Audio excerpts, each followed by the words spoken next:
let f of x be 3x squared and g of x be root x minus 2. Now you'll notice that this is very similar to the last question. The difference is, in the last question we did f of g of 3. This time we're doing g of f of 3. So we've switched the order of the composite functions here, and we're going to see what happens. It's worth looking back to your answers for the previous one to compare here as well. So g of f of 3 means g of f, which is going to be 3x squared, where the x is 3. So substituting 3 into x here. Evaluating that, we get 3 times 3 squared, so that's 3 times 9, which is 27. So g of 27. G of 27 means take the square root of 27 minus 2, which is the square root of 25, which is 5. Now notice that that's a different answer to when we did f of g of 3, where we got 3 out. We get a different answer depending on the order of the composite functions here. Now let's think about g of f of x. G of f of x is going to be g of f of x. F of x is 3x squared. So g of 3x squared. And then g is the square root of, and instead of x, we're going to have 3x squared, and then minus 2. Now we can't simplify that. That is as simple as we can make it. So the square root of 3x squared minus 2. Finally, let us consider the domain and range.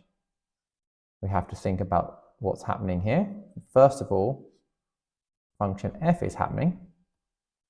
Function f was 3x squared.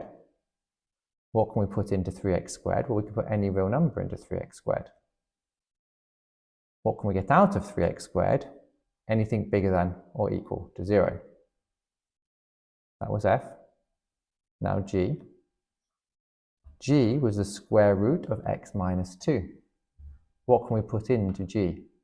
Well, we can put anything bigger than or equal to 0 in, with one exception. We cannot input x is equal to 2. So we have to remove 2 from... Sorry, no, that's not true. We can't put anything less than or equal to 2, because if it's less than or equal to 2, then we would get a negative number. I was thinking of fractions, not square roots there.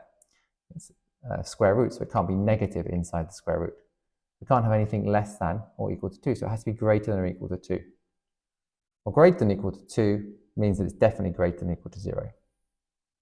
As long as it's greater than or equal to 2, we'll get the output of the square root, which is greater than or equal to 0. But if this is greater than or equal to 2, we now have to think backwards. What would the domain be to give us that?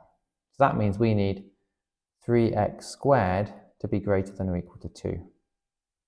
That is x squared to be greater than or equal to 2/3. And that means either we need x is bigger than or equal to root 2/3, or x is less than or equal to minus root 2/3. So our domain is going to be exactly that. It's going to be all values of x such that x is less than or equal to minus the square root of 2/3, and x is bigger than or equal to the square root of 2/3. And our range is going to be all values of y such that y is bigger than or equal to 0. If we compare those results to the previous example, we will see that they are all different. Switching the order of f and g made a big difference to the function itself, to the outputs, and to the domain and range.